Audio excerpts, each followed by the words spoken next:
ثاقب نثار صاحب آج کو نوٹس لے رہے تھے تو ماحول کے ایشوز بھی انہوں نے ٹیک اپ کیے تھے، چاہے وہ سموک کا ایشو ہو لاہور کے اندر یا کراچی کی ماحولیاتی آلودگی ہو، پورے پاکستان کی ماحولیاتی آلودگی ہو، اس کے لیے انہوں نے کمیشن بنایا تھا.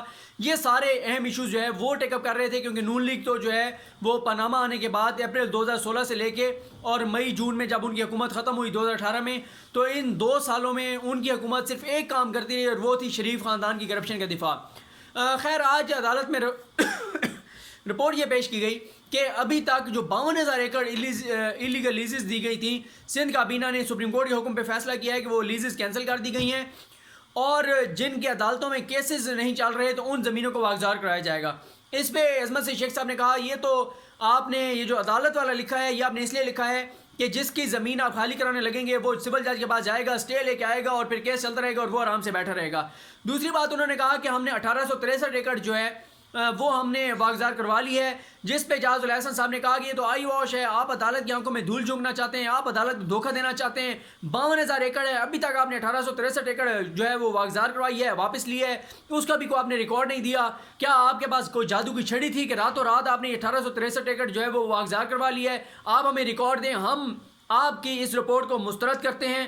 آپ ہمیں جو رپورٹ دیں گے وہ مکمل رپورٹ ہمیں چاہیے، مکمل تفصیلات چاہیے، کس علاقے کے کون سے جنگل کی کتنی زمین آپ نے واگزار کروائی ہے، نقشے دیں گے، سائٹ پلان دیں گے، سب چیزیں دیں گے. پھر ہم اپنے ڈسٹرکٹ ججز سے اس کی تصدیق کروائیں گے، ہم کمیٹیز بنائیں گے. اور عظمت سے شیخ صاحب نے کہا ہے کہ اگر ہمیں نظر آئے کہ ہمیں دھوکہ دیا جا رہا ہے، ہمیں خود جانا پڑا تو ہم خود جا کر دیکھیں گے.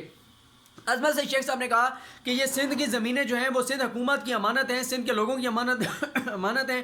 اگر سندھ حکومت ان کو پروٹیکٹ نہیں کر سکتی تو آپ بتا دیں ہمیں کہ ہم نہیں کر سکتے، ہم کسی اور کو کہہ دیتے ہیں. یا آپ کسی اگر جنگلات کی حفاظت نہیں ہو سکتی تو آپ آگ لگا دیں جنگلات کو، آپ کہہ دیں کہ ہمیں یہ جنگلات نہیں چاہیے. تو آپ جو ہے وہ کچھ کرنے کو تیار نہیں ہیں. اگر آپ نہیں کریں گے پھر ہمیں پتہ ہے کس کو کہنا ہے. تو انہوں نے کہا ہے کہ اب وہ مکمل جو رپورٹ ہے بڑی تفصیل کے ساتھ وہ دی جائے گی، جس کی عدالت جو ہے وہ تصدیق کرائے گی. پھر آج عدالت کی جانب سے یہ بھی پوچھا گیا کہ کیا سی ایم جو سندھ ہیں مراد علی شاہ صاحب، کیا ان کے کہنے پہ کوئی زمینیں سندھ کے جنگلات کی بیچی بھی گئی ہیں؟ تو آج گو کہ عدالت میں اس بات کو کہا گیا ہے کہ نہیں بیچی گئیں، لیکن عدالت کی جانب سے کہا گیا ہے کہ وہ جو ہمیں رپورٹ دینی ہے یا جو ہم یہ سوال پوچھ رہے ہیں، اگر ہمیں دھوکہ دینے کی کوشش کی تو جو ہمیں دھوکہ دے گا اس کو ہم سیدھا اندر کر دیں گے، اس کو اندر بھیج دیں گے. جو بھی ہمارے سامنے آئے وہ جھوٹ مت بولے، کسی کو بچانے کے لیے اپنے سار پہ چیزیں نہ لے، ورنہ اس کو جو ہے وہ نتائج بھگتنا ہوں گے. عظمت سے شیخ صاحب نے، اعجاز الحسن صاحب نے اور فیصل عرب صاحب نے کہا کہ ہمیں آن گراؤنڈ بتائیے کہ آن گراؤنڈ کیا ہے، ہمیں رپورٹیں نہ دکھائیے، ہمیں یہ الفاظ کا گورکھ دھندا نہیں چاہیے. ہمیں یہ نہ بتائیں کہ سندھ کابینہ نے یہ فیصلہ کر دیا. وہ جو فیصلہ ہے وہ حکومت نے سپریم کورٹ کے احکامات پہ کیا ہے، اور ہمیں آن گراؤنڈ بتائیں کہ آپ نے کیا کیا ہے. ہم اس کے بعد سروے جنرل سے سروے کروائیں گے، ہم گوگل میپ سے چیک کروائیں گے، اور کسی بھی طرح کی غلط بیانی جو ہے وہ برداشت نہیں کی جائے گی. چیف کنزرویٹو آفیسر جو ہیں جنگلات کے اعجاز اللہ زمانی صاحب، جن کے بارے میں بتایا جاتا ہے کہ وہ اچھے آدمی ہیں، وہ اچھے آفیسر ہیں، انہوں نے عدالت کو بتایا کہ یہ 40 سال پرانا معاملہ ہے. سندھ کی زمینیں جو ہیں جنگلات کی وہ تباہ و برباد ہو کے رہ گئیں، قبضے ہو گئے، لیکن کریڈٹ جاتا ہے سپریم کورٹ کو. سپریم کورٹ کے حکم پہ یہ قبضے جو ہیں وہ واگزار ہونا شروع ہوئے ہیں. یہ پہلی بار ہوا ہے سندھ میں کہ ایک ہی حکم سے 1863 ایکڑ جو ہے اس لیزز کو کینسل کیا گیا ہے، باقی بھی زمینیں واپس لی جا رہی ہیں. تو اعجاز الحسن صاحب نے کہا اور عظمت سے شیخ صاحب نے، فیصل عرب صاحب نے، کہ یہ آپ کی امانت ہے، آپ نے ان کی زمینوں کا تحفظ کرنا تھا، آپ نے دفاع کرنا تھا، آپ کیجئے.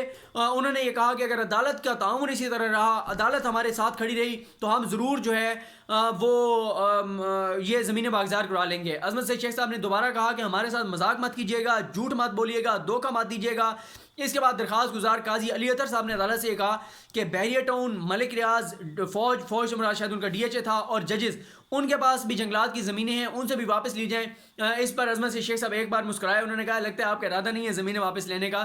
لیکن ساتھ انہوں نے یہ بھی کہا کہ اس معاملے میں آپ اور ہم ایک پیج پر ہیں، ہم جو ہے ہر صورت میں جو ہے وہ ایک انچ جو سرکاری زمین ہے، جنگلات کی زمین ہے، وہ واپس لیں گے. کسی کے پاس بھی ہے، ہم یہ نہیں دیکھیں گے کہ وہ کون ہے، کتنا بااثر ہے، کتنا طاقتور ہے، لیکن ہم اس کو سٹیپ بائی سٹیپ جو ہے وہ چلائیں گے. قاضی علی اطہر صاحب نے عدالت کو یہ بھی بتایا کہ سندھ حکومت نے ان آفیسرز کے خلاف کارروائی شروع کر دی ہے جو کہ جنگلات کی زمین واگزار کروا رہے ہیں. اس حوالے سے عظمت سے شیخ صاحب نے کہا ہے کہ ہم اس کیس کو آگے بڑھا رہے ہیں، آگے جا کر ہمیں آپ بتائیے گا تو ہم اس حوالے سے بھی ان معاملات کو دیکھیں گے. آج سندھ حکومت کی جانب سے ایک اور مطالبہ کیا گیا جس کی جو استدعا کی گئی وہ مسترد ہوگی. وہ استدعا اور مطالبہ یہ تھا کہ رینجرز کو جو ہے وہ کہا جائے کہ وہ مدد کرے زمینوں کو واگزار کروانے میں، تو عظمت سے شیخ صاحب نے کہا کہ ہم رینجرز کے مینڈیٹ میں مداخلت نہیں کریں گے۔ آپ کو اندازہ ہے کہ آپ کیا کہہ رہے ہیں؟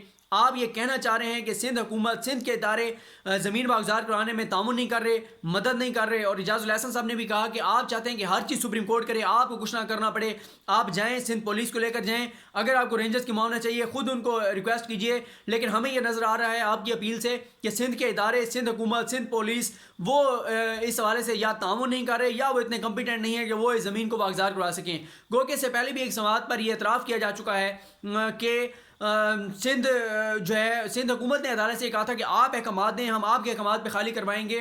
اور اس حوالے سے ثاقب نثار صاحب نے کہا تھا کہ پہلے آپ غیر قانونی کام کرتے ہیں، پھر آپ کو وہ زمینیں واگزار کرانے کے حوالے سے عدالت کا کندھا چاہیے، کیونکہ آپ کے اپنے وہ لوگ ہیں جن کو آپ نے زمینیں دے رکھی ہیں، جن سے آپ نے غیر قانونی قبضے کرائے ہیں۔ سپریم کورٹ نے جو ہے آج وہ تحریری حکم دیا ہے سندھ حکومت کو کہ وہ اس حوالے سے تمام جو ادارے کام کریں گے ان کے ساتھ تعاون کریں، اور سندھ حکومت سے 3 ہفتے میں سپریم کورٹ نے جواب طلب کیا ہے، اور 3 ہفتے بعد عدالت اس بات کا جائزہ لے گی کہ کتنی زمینیں واپس ہو چکی ہیں۔ لیکن عدالت جو ہے وہ اس پر بڑی تیزی سے کام کر رہی ہے، اور کسی بھی طرح سے عدالت کو سندھ حکومت چکر دینے میں کامیاب نہیں ہو رہی۔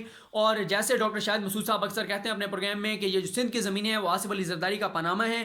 سندھ کی زمینوں سب سے زیادہ جو کک بیکس، کرپشن اور یہ چیزیں کی گئی ہیں وہ سندھ میں غیر قانونی قبضے، غیر قانونی تعمیرات، ان چیزوں سے جو ہے وہ کک بیکس لیے گئے ہیں۔ اور پھر یہی وجہ ہے کہ جب گلزار صاحب یہ کہتے ہیں کہ اگر کراچی کو پرانی حالت میں بحال کرنا ہے تو کئی عمارتیں گرانی پڑیں گی، تو اس وقت پھر ایک کوہرام مچ جاتا ہے گلزار صاحب کے خلاف، اور سپریم کورٹ کے خلاف ایک مہم شروع ہو جاتی ہے۔ ان کے خلاف بات نہیں ہوتی کہ جنہوں نے ان غیر قانونی تعمیرات میں مدد فراہم کی تھی، جنہوں نے یہ تعمیرات کروائی تھیں، جنہوں نے پیسہ لیا تھا، کرپشن کی تھی۔ یہ اس کیس کا حوال تھا۔ اگلی ویڈیو میں آپ کو بتاؤں گا کہ جھوٹے گواہوں کے خلاف جو سپریم کورٹ نے گواہی ایکشن لینے کا سلسلہ شروع کیا تھا، آج پہلا عملی اقدام اس حوالے سے ہو گیا ہے۔ اگلی ویڈیو میں آپ کو اس کے بارے میں اور دیگر اہم کیسز کے بارے میں بتاتا ہوں۔ اللہ کریم آپ کا حامی و ناصر ہو، مجھے اپنی دعاؤں میں یاد رکھیں۔ خدا حافظ۔